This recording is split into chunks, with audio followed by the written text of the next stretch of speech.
នៅឆ្នាំ1933ប្រទេសបារាំងមានបងប្អូនស្រីពីរនាក់ឈ្មោះគ្រីស្ទីននិងលីអាប៉ាពីយ៉ាងពួកគេត្រូវបានបង្ខំចិត្តឲ្យធ្វើជាអ្នកបម្រើសម្រាប់គ្រួសារអ្នកមានមួយជីវិតរបស់ពួកគេគឺពោរពេញទៅដោយភាពឯកោនិងការងារដ៏លំបាកឥតឈប់ឈរគ្មានមិត្តភ័ក្តិគ្មានគ្រួសារគ្រាន់តែជញ្ជាំង4ជ្រុងនៃផ្ទះដ៏ធំនោះរាល់កំហុសតូចតាចនាំមកនូវការពិន័យយ៉ាងធ្ងន់ធ្ងរការស្ដីបន្ទោសរាប់មិនអស់និងការមើលងាយជាប្រចាំពីសំណាក់ម្ចាស់ផ្ទះពួកគេរស់នៅក្នុងភាពភ័យខ្លាចជានិច្ចគ្មានសិទ្ធិឬកិត្តិយសឡើយការងារលំបាកររាល់ថ្ងៃរហូតដល់ហត់នឿយស្ទើរដាច់ខ្យល់នៅពេលយប់ពួកគេអង្គុយសង្គប់ជាមួយគ្នានិងមើលថែគ្នាទៅវិញទៅមកតែប៉ុណ្ណោះភាពឯកោនេះកាន់តែស៊ីជម្រៅទៅពួកគេបានកាត់ផ្តាច់ខ្លួនពីពិភពខាងក្រៅទំនាក់ទំនងបងប្អូនស្រីបានคล้ายជាអ្វីៗទាំងអស់សម្រាប់ពួកគេវាជាជំរកតែមួគត់របស់ពួកគេនៅក្នុងពិភពលោកដ៏ខូឃ្រើញមួយថ្ងៃនៅតែកំពុងបោកគប់អ៊ីយ៉ុងអគីសានីបានខូចពន្លឺភ្លើងឆេះឆាបបានធ្វើឲ្យពួកគេភ័យស្លន់ស្លោព្រោះពួកគេដឹងថាម្ចាស់ផ្ទះនឹងខឹងយ៉ាងខ្លាំងហេតុការណ៍តូចតាចនេះគឺជាចំណុចចាប់ផ្ដើមនៃមហន្តរាយពេលលោកស្រីឡុងស្លីនត្រឡប់មកវិញហើយបានឃើញអ៊ីយ៉ុងខូចគាត់បានផ្ទុកកំហឹងយ៉ាងខ្លាំង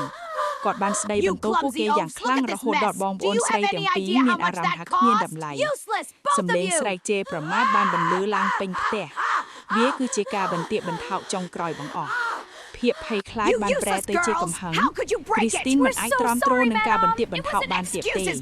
កំហឹងនៃការរងទុក្ខបានផ្ទុះឡើងក្នុងចិត្តរបស់នាងពួកគេត្រូវតែបញ្ចប់រឿងនេះឲ្យចប់ជារៀងរហូតនៅយប់ដ៏អាក្រក់នោះអំពើហិង្សាដ៏ព្រៃសាហាវបានផ្ទុះឡើង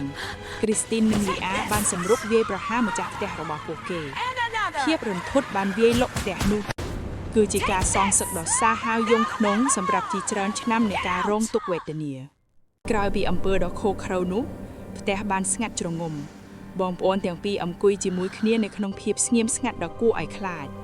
ភាពរន្ធត់នៃការប្រព្រឹត្តរបស់ពួកគេបានលេចឡើងគ្រីស្ទីនអស់កម្លាំងលីអាស្ថិតនៅក្នុងភាពតក់ស្លុតយ៉ាងខ្លាំងប៉ុន្តែសន្តិភាពដ៏ខ្លីនោះមិនបានស្ថិតស្ថេរយូរ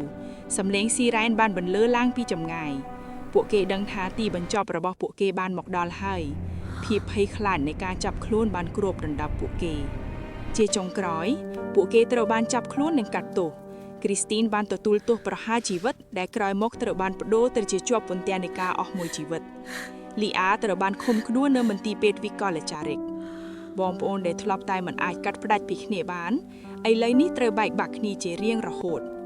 រឿងរ៉ាវរបស់ពួកគេនៅតែជាការដាស់តឿនអំពីផលវិបាកនៃភាពឯកោនិងអយុត្តិធម៌